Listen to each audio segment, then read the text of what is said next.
میلاد النبی منانے کے لیے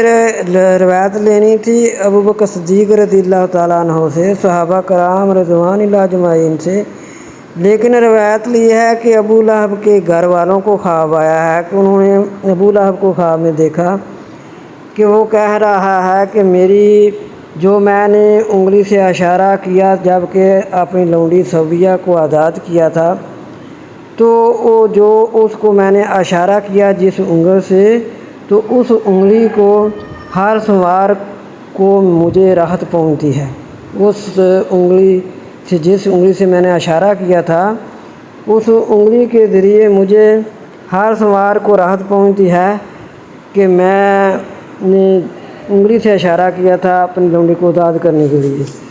تو یہ ابو لہب کی بات مان لیں اور ابو لہب کے گھر والوں کی بات مان کر، جب کہ کسی صحابہ سے کوئی روایت لانی تھی کہ نبی صلی اللہ علیہ وسلم کی زندگی مبارک میں آپ صلی اللہ علیہ وسلم نے جب نبوت کا اعلان کیا، ترئی بار یہ دن آیا تھا، کئی بار آیا تھا ہر سال میں، سال میں ایک بار تو آتا تھا، ترئی بار آپ صلی اللہ علیہ وسلم کی زندگی میں آیا تھا اور صحابہ کرام کی زندگیوں میں آتا رہا، کسی نے بھی نہیں کیا۔ تو روایت لی ہے تو ابو لہب سے لے لی ہے کہ ابو لہب کہہ رہا ہے، جو وہ ابو لہب ہے جس کے بارے میں اللہ تعالیٰ نے فرمایا تبت یدا ابی لہب وتب، ٹوٹ جائیں ہاتھ ابی لہب کے اور وہ برباد ہو گیا، ابی لہب برباد ہو گیا اللہ نے فرمایا۔ تو پھر اس کو نبی صلی اللہ علیہ وسلم کی جب یہ قرآن میں آیت اتری تھی، ابو لہب 10 سال تک زندہ رہا لیکن اس کو نصیب نہیں ہوا کہ وہ کلمہ پڑھ لیتا، وہ نبی صلی اللہ علیہ وسلم کو اذیتیں نہ دیتا۔ نبی صلی اللہ علیہ وسلم کو ایک اذیت نہیں دی، جتنی وہ دے سکتا تھا اتنی اذیتیں دی۔ جب بھی نبی صلی اللہ علیہ وسلم جہاں بھی آپ صلی اللہ علیہ وسلم تبلیغ فرماتے وہیں جا کر کہتا کہ یہ تو پاگل ہے، یہ تو دیوانہ ہے، اتنی اذیتیں دینے والے کی روایت کو لے کر اپنے دین میں ڈال دیا ہے، دین اسلام میں، جب کہ آپ صلی اللہ علیہ وسلم نے فرمایا کہ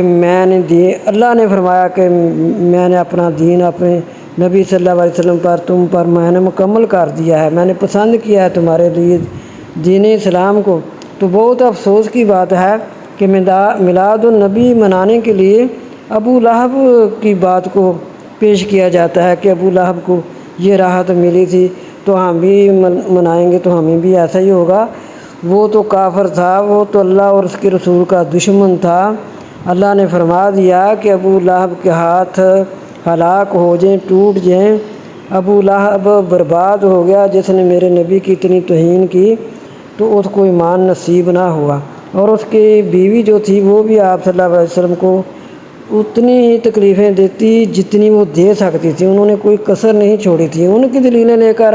اپنے دین میں ڈال دیے۔